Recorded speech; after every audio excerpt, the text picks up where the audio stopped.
അറബി നാട്ടിൽ സൂര്യൻ ഉദിച്ചിരിക്കുന്നു. സ്വാതന്ത്ര്യത്തിന്റെ സൂര്യൻ. അതായത് വർഷങ്ങളോളം തടവറയിൽ കിടന്നിരുന്ന സ്ത്രീകൾ തങ്ങളുടെ മോചനത്തിന്റെ ആദ്യ കാഹളം ദുബായി രാജകുമാരി തൻ്റെ ഭർത്താവിനെ മൊഴി ചൊല്ലിക്കൊണ്ടാണ് ഇൻസ്റ്റഗ്രാമിലൂടെ അറിയിച്ചിട്ടുള്ളത്.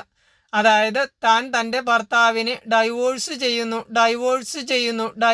ചെയ്യുന്നു എന്ന് 3 പ്രാവശ്യം പറഞ്ഞ് വിവാഹബന്ധം വേർപെടുത്തിയിരിക്കുകയാണ്. ഇസ്ലാമിസ്റ്റുകളുടെ അടിമത്വത്തിൽ നിന്ന് സ്ത്രീകൾ മോചനം നേടേണ്ട കാലം അതിക്രമിച്ചിരിക്കുന്നു. അതിനുള്ള ഒരു തുടക്കമാണ് ഇത്.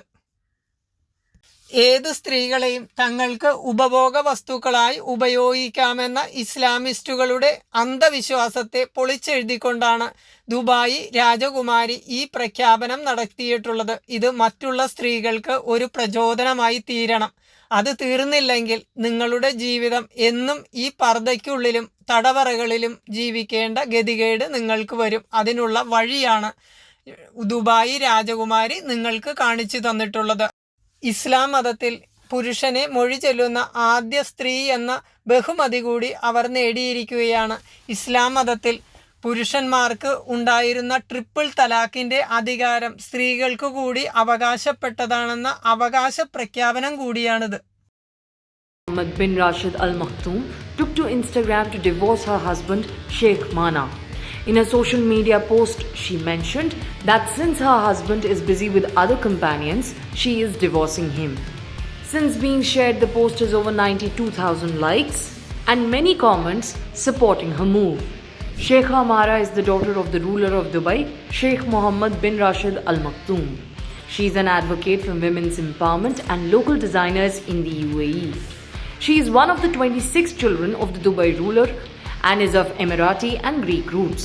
The Dubai princess married Sheikh Hamana bin Mohammed bin Rashid bin അനേകം സ്ത്രീകൾ ഇവരുടെ തടവറകളിൽ കിടന്ന് വിഷമം അനുഭവിക്കുന്നുണ്ട്. ആ കൊടിയ യാതനകളിൽ നിന്നുള്ള ഒരു മോചനമായിരിക്കണം ദുബായി രാജകുമാരിയുടെ ഈ പ്രഖ്യാപനം. സ്ത്രീകൾക്ക് അവർക്ക് ഇഷ്ടമുള്ള വസ്ത്രം ധരിക്കുവാനുള്ള സ്വാതന്ത്ര്യം വേണം. അതിനുള്ള തുടക്കം കുറിച്ചതും ഈ സ്ത്രീ തന്നെയാണ്. ദുബായി രാജകുമാരി നല്ല ഭംഗിയുള്ള വസ്ത്രം ധരിച്ചാണ് നടക്കുന്നത്. തനി യൂറോപ്യൻ മോഡലുള്ള വസ്ത്രം ധരിക്കുകയും അവരുടെ യഥാർത്ഥ സൗന്ദര്യം എന്താണെന്ന് അവർ കാണിച്ചു കൊടുക്കുകയും ചെയ്തു. ഇതും സ്ത്രീകൾക്കുള്ള ഒരു പാഠമാണ്. സ്ത്രീകളെ പർദ്ദയ്ക്കുള്ളിൽ മൂടിക്കെട്ടി ചാക്കിനുള്ളിലാക്കി കൊണ്ടു നടക്കുന്ന ആ രീതിക്കും ഒരു മാറ്റം വരണം. അതായത് സ്ത്രീ സ്വാതന്ത്ര്യം ഒട്ടും തന്നെ അനുവദനീയമല്ലാത്ത ഈ മതഭ്രാന്തിൽ നിന്നുള്ള ഒരു മോചനമായി തീരട്ടെ ഈ സ്ത്രീയുടെ ഈ പ്രഖ്യാപനം. മൊഴി ചൊല്ലുവാനുള്ള പുരുഷ മേധാവിത്വത്തിൻ്റെ അവസാനത്തെ ആണിയായിരിക്കണം ഇത്.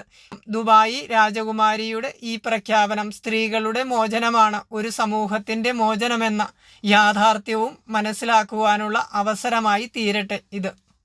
എന്തിനും ഏതിനും അറബി നാടിനെ അനുകരിക്കുന്ന ഒരു രീതി കേരളത്തിൽ നിലനിൽക്കുന്നുണ്ട്. ഭക്ഷണം തുടങ്ങി പാർപ്പിടം വരെ അത്തരത്തിലാണ് ഇവർ നിർമ്മിക്കുന്നത്. ഒരു പാർപ്പിടം നിർമ്മിക്കുമ്പോൾ അതിനു ചുറ്റുമുള്ള വൃക്ഷങ്ങൾ മുഴുവൻ വെട്ടിമാറ്റി അവിടെ മരുഭൂമിയാക്കുവാൻ ശ്രമിക്കുന്നു. അറബി നാട്ടിലെ ചില ഭക്ഷണ രീതി ഇവിടെ പിന്തുടർന്ന് കേരളത്തിലെ ജനങ്ങളുടെ ആരോഗ്യം തന്നെ നശിപ്പിച്ചതും ഇതുമൂലമാണ്. കൂടാതെ ഇഷ്ടമുള്ള വസ്ത്രം ധരിക്കുവാൻ സ്ത്രീകളെ അനുവദിക്കാതെ ചാക്കിൽ കെട്ടിയ സമ്പ്രദായം മൂലം ആവശ്യത്തിന് സൂര്യപ്രകാശം ശരീരത്തിൽ ഏൽക്കാതെ അവർ അനേകം ചർമ്മരോഗങ്ങൾ പിടിപെട്ട് വളരെ കഷ്ടപ്പെട്ടാണ് ഇന്ന് നമ്മളുടെ സമൂഹത്തിൽ ജീവിക്കുന്നത്. കൂടാതെ ഇസ്ലാം മതത്തിൽ സ്ത്രീകൾക്ക് ലഭിക്കേണ്ടതായ സ്വത്തുക്കൾ പുരുഷന്മാർ അടിച്ചുമാറ്റി അവിടെയും അവരോട് വിവേചനം കാണിക്കുന്നു. തങ്ങളുടെ മാതാപിതാക്കന്മാരുടെ സ്വത്തിൽ തങ്ങൾക്ക് ലഭിക്കേണ്ടതായ പങ്ക് ലഭിക്കാതെ അവിടെയും അവരെ അകറ്റി നിർത്തുന്ന ഈ സമ്പ്രദായം, അതായത് സമസ്ത മേഖലയിലും അടിമത്വം വിളമ്പുന്ന ഒരു സമ്പ്രദായമായി ഇത് മാറിയിരിക്കുന്നു. അതിൽ നിന്നുള്ള ഒരു മോചനത്തിൻ്റെ തുടക്കമാണ് ദുബായി രാജകുമാരി ഇവിടത്തെ സ്ത്രീകൾക്ക് വരെ മാതൃകയായി ചെയ്തിട്ടുള്ളത്. അത് തന്നെയാണ് സ്ത്രീകൾ സ്വീകരിക്കേണ്ടതും. തങ്ങൾക്ക് ഇഷ്ടമില്ലാത്ത കാര്യങ്ങൾ അടിച്ചേൽപ്പിക്കുന്ന ഇവരിൽ നിന്നുള്ള ഒരു മോചനത്തിൻ്റെ തുടക്കം ദുബായി രാജകുമാരി നിങ്ങൾക്ക് കാണിച്ചു തന്നിരിക്കുന്നു. സ്ത്രീകളിലൂടെ മാത്രമേ ഒരു സമൂഹത്തെ രക്ഷിക്കുവാൻ കഴിയുകയുള്ളൂ.